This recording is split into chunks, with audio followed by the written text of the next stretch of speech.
Welcome to Fintech Impact. I'm your host, Jason Pereira. Today on the show, we have Mark Gilbert, co-founder and CEO of Zocks Communications. Zocks Communications is a new platform that is specifically designed to be an artificial intelligence-driven meeting assistant for financial advisors. And with that, here's my interview with Mark. Mark, thanks for the time today. Thanks, Jason. So, Mark Gilbert of Zocks, tell us about Zocks Communications. So Zocks is very simple. We use AI to capture all the important information from financial advisors or planners' meetings with clients, and we give them all those facts in a very structured way so they can follow up with clients and have the data they need in 5 minutes or less after a meeting. Okay. So before we dive in, I'm just going to say the fact you used AI and simple in the same sentence is hilarious, but let's go into it. So tell me about the origin of the company. Yeah. So before this, I was at a company called Twilio, which is a lower level kind of developer APIs for communications, real-time communications. And there we saw the need more and more for people wanting to look inside the communications. So Twilio makes it really easy to program and connect with your clients. There's a number of enterprise scenarios where people wanted to get data from the conversations. And so we started Zocks a little under 2 years ago, I guess a little over a year and a half ago. And well, I mean, in fairness, large language models have only been a thing for about 18 months. So so we actually started before LLMs, and thankfully they've accelerated us for sure. But with the goal really of getting data out of these systems and also having a lot of security and privacy around it. So we started with a few different industries and focused in on financial services quite quickly just because of the draw there. And then my co-founder and I and most of the founding team have some background building systems in that area. So we understood it pretty well. Fantastic. All right, so let's start diving in here. So tell me about the experience. I'm an advisor. I want to utilize you. What does it look like? Yeah, so we really have two different experiences based on whether you're doing it virtually or in person. In person, it's super easy. You either on your laptop or on your mobile phone, just start Zocks. It will listen to the conversation. It doesn't record it, but it'll essentially listen to the information, analyze it, and pull the facts out that we think are important to you. And it's pretty similar with virtual meetings. So if you're on Zoom as an example, two different options there. Either there'll be an assistant that joins, which is a computer. It's not a person. And you can name that. So it can say something like, this is Jason's note taker, Jason's assistant. It'll listen. Or we can also process recordings for advisors and planners who are already recording. So if you already record your Zoom call or team calls or things like that, we can process those. But by default, what happens is we essentially join that call and listen to the information there. Excellent. Okay, so let's just address the elephant in the room on this. I mean, a lot of these platforms are basically building their own meeting notation systems. Like Zoom's got a pretty good summary tool. Yeah. There are other competitors on the market that are more not targeting financial advisors, just broad-based, like the likes of Otter, what's the other one, or Fathom. What about Zocks makes it specific to this industry? Yeah. So what we see is the output of these is very different. And the way I like to describe it to people is, if you're talking with a lawyer, there's typically a paralegal in the room taking notes. If you're talking to a financial advisor, it's typically them or an associate, taking notes. And the information they capture is very different from a general person. So the general purpose note takers are great, we think, for like a lot of corporate meetings. If you've missed something and you want a summary. But typically what financial advisors want out are the types of specific pieces of information around assets, cash flow, insurance, profiles, risks, goals, all of those things. So we can pull all that out to make it very easy for them because we have that information in a structured way. We can also generate and help them follow up with clients a lot quicker by generating a draft email for them that they, tweak and edit. And then we can also look across different meetings and things like that to start to look for patterns for things like, where clients may have life events that you may want to reach out to more, treat differently, or even things that could potentially put a client at risk for leaving. Mm-hmm. And so because we have all the data structured, we essentially are mapping the data from the conversations and then starting to format and apply it to the workflows that financial advisors do. Versus, if you look at a general purpose system, they're really good for getting summaries, and they're also really good for, frankly, putting you at ease so that if you don't get to it for a few days, you can still go back and read through it all and read through a transcript. But what we see is it's still taking people over half an hour to use those systems and follow up properly. And we really want to get that down to like 5 minutes, which is what we're able to do now. Yeah, amusingly, it's basically the same value proposition that the industry is telling advisors to have, which is to niche, right? At the end of the day, the context. I mean, I've said this about when I've talked to multiple companies about this. The LLM being asked to do everything in the universe is going to make it a jack of all trades, master of none. The context that basically the same kind of conversation thrown at it over and over and over again is going to be a level of mastery, just like a human being. So it makes a lot of sense. Okay, so bottom line is listens in, turns around, spits out notes, notes look good. Talk to me about, it doesn't end there, right? Like what else are you doing with the notes? Yeah, so right now we're capturing this data and putting it in our systems, giving it obviously to the advisors so they can follow up quickly. The big three other areas that we see from this, one is that we can start to help advisors with client communications over time as well. So right now, if you think about it, we're really dealing with individual meetings. But if you look at a household over the course of the year and how often you talk with them, potentially in reviews, potentially in one-off meetings, we can also then start to do things like draft, like an annual letter for them or things like this that people have asked us to because we know generally what's going on. So that's a big one. And just frankly, helping advisors with communication. And what that result is they can communicate with clients more, remind them the value they're providing with not a lot of time on their side, which is great.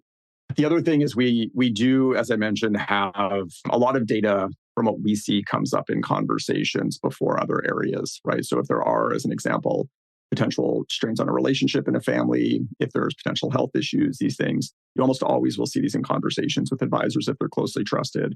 And those are very key points for things like money in motion events and just making sure that you're frankly spending extra time with the client at that point and helping to plan. And so we can start to flag those things. Again, things that advisors will naturally do when they look at it, but it's hard if they're busy all day. And what we really want to do is enable them to use some of their staff to help with these things as much as possible. And then the other huge one for us is also just getting all of the data that you would typically want for, in the US, like Reg BI and those types of things into a format that's very easy to capture. So instead of like filling these things out manually and having a variety of different notes, we can essentially take the same data and format it in a variety of different ways. So it's very easy if someone is doing a review to just pull the records on that review. But ultimately, our goal is to have the advisor, frankly, spend their time with clients, focused on the clients and advising, and have all of the back office and data entry accelerate as much as possible. So following up with workflows. If someone needs to open an RSP account and there's certain data that needs to get in there, we can start to also figure out what data that is and what we already have and start to get that data into backend systems like, the CRM systems or task management systems. We're not quite there yet, but with the platform we have and the structure we have, that's where we're going, frankly. Okay. So talk to me about how you're structuring the data. It's not simply, like you said, you're organizing, you're extracting things. Like, talk to me what it is you're looking for, how you're extracting it, how you're organizing it, and how you're structuring so that downstream you're going to be able to act on this. Yeah, it's a really good question. We spent quite a lot of time on this. So there's a variety of different things we do, but at the highest level, you can think of this as us extracting facts from the conversation. And so there's a variety of different facts that we capture, but at a high level, there's financial information. So, like assets, cash flow, all of those types of things that you would, I think, typically expect. And what we'll do is we'll listen and we'll basically grab all those facts. Similarly, there's a set of personal information that we care a lot about, and we'll grab a lot of those facts and, what's there. And that can be both things that would affect their profile and their planning, but also simple things that just help you maintain a relationship, right? Like maybe it's someone's granddaughter's birthday this weekend and they bought them something, or they're going to go, go-karting with someone and you just want to remind them next time you chat with them or ask them how things went. And then we also essentially hold what I would consider conversational data. So essentially what flows the conversation and all of that information as well. And then that for us, depending on the results we want out, can go through stages. So you can think of this as almost a large fact table. We'll filter that fact table because frankly, AI is not very good at deciding what's important and what isn't always. So my laptop is technically a financial asset, but no planner or advisor cares about my laptop. But if I talk about it, it'll show up. And so we filter that out. And then we essentially can also take that data and really format it into the right structure for these follow-on workflows, right? Whether that's just simply a list of things that are coming out, whether that's capturing client concerns, whether that is follow-up meetings and when those are and needing to pull those out as dates, any of those types of things. So we can really get it down to essentially any structure we need to on the back-end system. Okay, so let's talk about those follow-ups and those follow-ons and the structure of them. Besides being in your system, is this being integrated right now to basically synchronize the CRMs or calendars or to any kind of potential other downstream workflows on their platforms? Yeah, so today what we do, and we're just launching right now, so we've been focusing all of our time really on getting the data to the quality and the structure that we want. So people using the system, what they're doing is they're going in, they're looking at it. They typically will scan it. They can add little annotations if they want, if there's like specific things that are more important, less important, or just scratch things out. And then they will take that and basically copy and paste it into a CRM system or other downstream systems. Now that we're done that, the next phase for us is to start integrating with these systems. So we have what are called REST APIs today. So essentially lower level APIs where people can call. And we have a few customers doing that where they will call our APIs to get the data out of the system. But what we're working on now is the direct integration with those. And it's not just like a CRM, if you think about it that way, because a lot of these systems will take like a summary of a meeting and put it into a meeting activity into CRM, which is helpful, but is actually not really helpful long-term to like mine for data and things like that. So all of these different intelligence results, we call them these building blocks, those end up typically in different downstream systems. So as an example, action items for the advisor or the client will typically end up in tasks in a CRM system. More of a write-up on the notes will end up just in a meeting activity as you normally would, just so you have a record of it and understand what happened.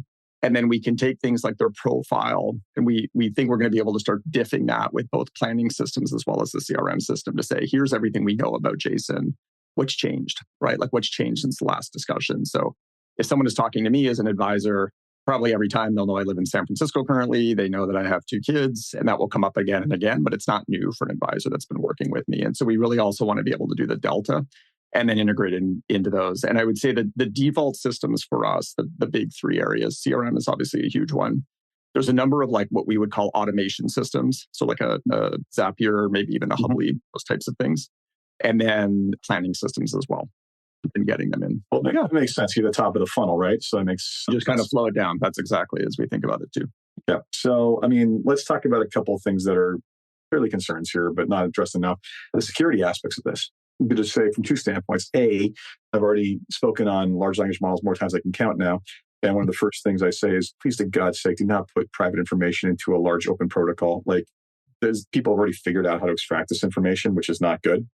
Yeah. And the second piece is, given that you're looking at a multi-jurisdictional software solution here, you're trying to sell this elsewhere, how do you architect around this? So first piece, the large language model. Second piece, the jurisdiction. Yeah. So the first piece for us is really, so we won't use any models that train, like any LLMs that would train from our data at all. And we also can send different data to different LLMs. Like, frankly, some of them are very good at some things and not very good at other things. So we're trying to be as agnostic as possible on that. We have a set of providers that we trust a lot, and we have things in place with them. So that one is handled essentially from a training point of view. And if they're not training, they can't really extract your data out of it. Because to your point, there's been a number of examples where like someone from a large company will put in like, a bunch of whatever confidential plans, and then someone will ask the model for like that company's plans and it will produce them. So we want to make sure that all that's extremely private. And then on the other side around jurisdiction, so the platform for us has been built from the ground up from when we started the company as being fully geofenced and controlled by organizations. And so what happens by default is we have a number of different cloud providers that we can use. We have the default one. We typically will sit in Amazon for a lot of things and Azure. But it actually can be located and moved around in different, you can think of them as almost like both jurisdictions from a geographic point of view, as well as cloud providers and essentially like the security context that it's sitting in. So in the US, for our US customers, we'll put everything in the US. We have deployments in Frankfurt right now. So essentially for the EU, we do that there. We also have it in London, and then we're adding Canada very shortly, actually. And the whole system is essentially architected to do that because each organization for us, so for us, any like advisory practice would be an organization. They're heavily independent. They can sit in their own spots and essentially do what they want to do. And that's been a very strong design point for us from the start, as some of our initial customers are also medical customers. So in the US, we're HIPAA compliant and have those things. And it's a similar kind of set of requirements that we can keep. And there's a whole set of things underneath that, as well as like audit logs, very advanced fine-grained access control, and those types of things. Yeah, you played this game before, where you were before being a big protocol. So I think you from the outside in looking at this, right? When you were at Hearsay for a while, we had to deal with this all the time. It's Twilio, thank you. It's Twilio, right? Like the fact that you were there before, and that's just a large library of protocols. Really, you built the client, you built the end state, but also, you've really thought this through in terms of everything on the back end and where it's going to go, and making yourself a protocol more than anything else. And And again, when you're doing that, especially at scale, especially jurisdictionally, you have to architect a certain way in order to basically make sure both privacy and regional laws are adhered to. Yeah. So, I mean, telephony is one of the areas where that is very, very present. Advisory practices also have the same challenge. So, makes sense. All right, so that's exactly right. This is the current stage of the game, and let's face it, it's early. You may have started before large language models were a thing, and they helped accelerate you. But talk to me about where you see it going from here beyond what you discussed. Like, what are your aspirations for this? Yeah, so our goal, and we think for the next long while, the best that AI is going to do in this space is really accelerate people. So we don't really see it. I know there's been a lot of concern around replacing people and it's the advisor's job and all that. I like knowing these systems very deeply and just understanding how kind of clients work with advisors, right? The trust that an advisor has is essentially like what they're selling that and their ability to understand the person deeply. And so our view is that there is still a huge amount of time spent on, frankly, like just putting in data, talking with people, but like having to type things and just frankly manual things. And we think what an advisor really wants to do is spend time with their client, come out of that, see all the relevant data, and essentially just say yes or yes, yes, yes, no, no, no, and then have that flow through the backend system. So that, as I mentioned, is kind of our first big phase. And there's a lot of work we still have to get to that vision. But the second one for us is almost always, and you've seen this in a variety of other businesses, once you have better data, there's a whole bunch of things that you can do, right? So if you could look across your clients and say, okay, over the last 8 years, right? Like how have their goals changed? How have their concerns changed? Are they more relaxed, more worried? Are they even doing the things that we're asking them to do between meetings, right? Have they progressed? Have they not? How has their family situation changed? And if you can think of not just like answering those questions for a client, because a lot of advisors probably could if they think back to their clients, but actually having that data to the point where you could query it and say, okay, what are the patterns? Like who has changed? Who hasn't? What should we be doing?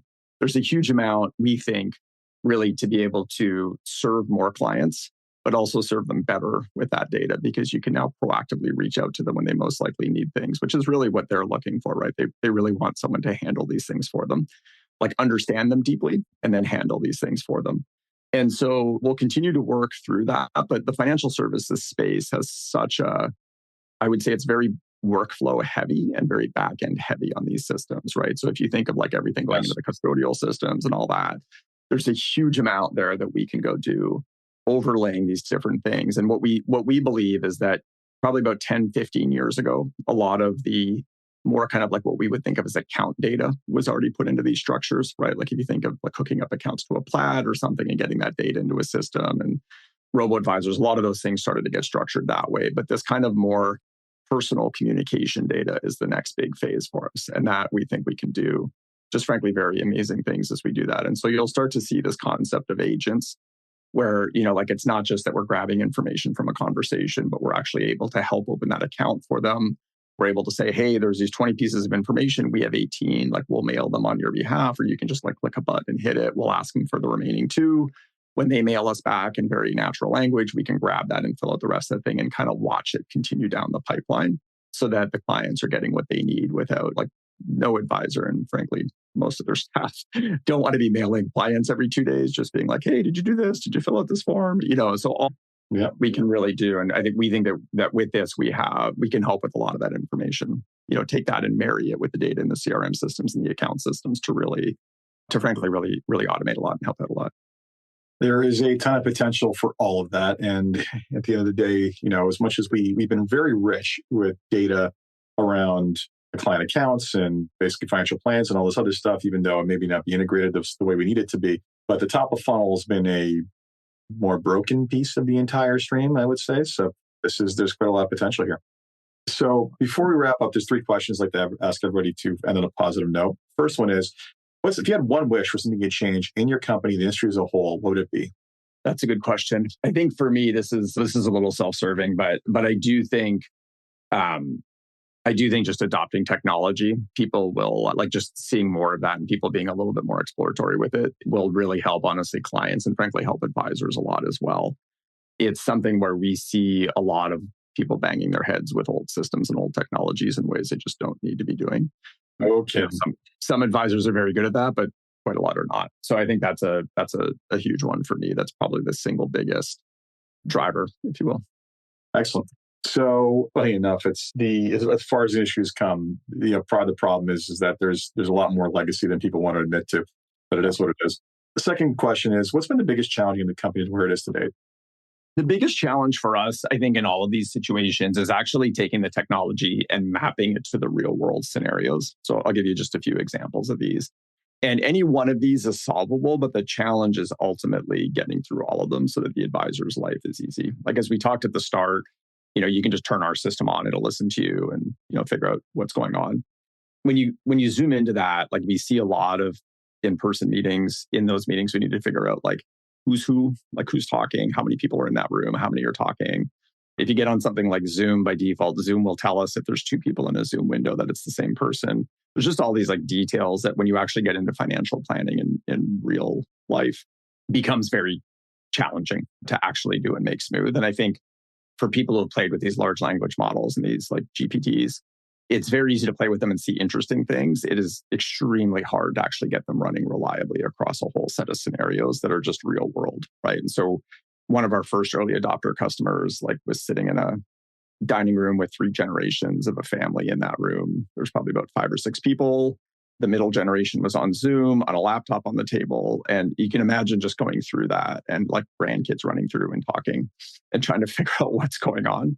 And it sounds funny, but those details are extremely hard to work through and get working. But when you do, it creates the quality and the dependability of the system a lot more. So I think that's been probably the largest single technical challenge, honestly, is pulling all the pieces together well. Excellent.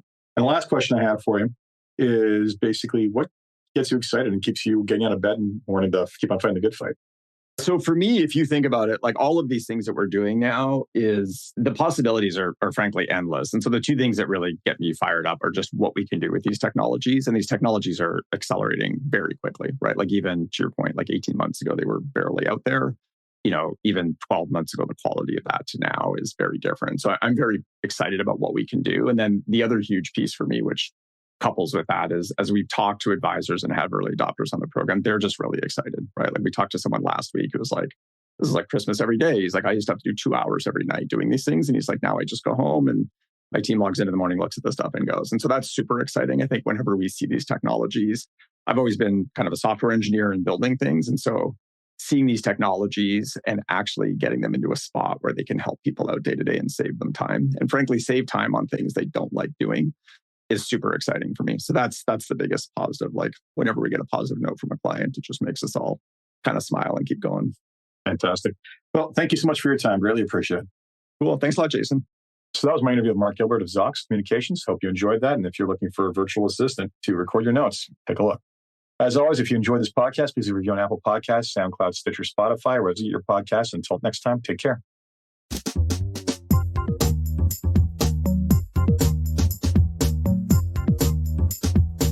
This podcast was brought to you by Woodgate Financial, an award-winning financial planning firm catering to high net worth individuals and their families. To learn more, go to woodgate.com. You can subscribe to this podcast on iTunes, Stitcher, and Google Play, or find more episodes at jasonpereira.ca.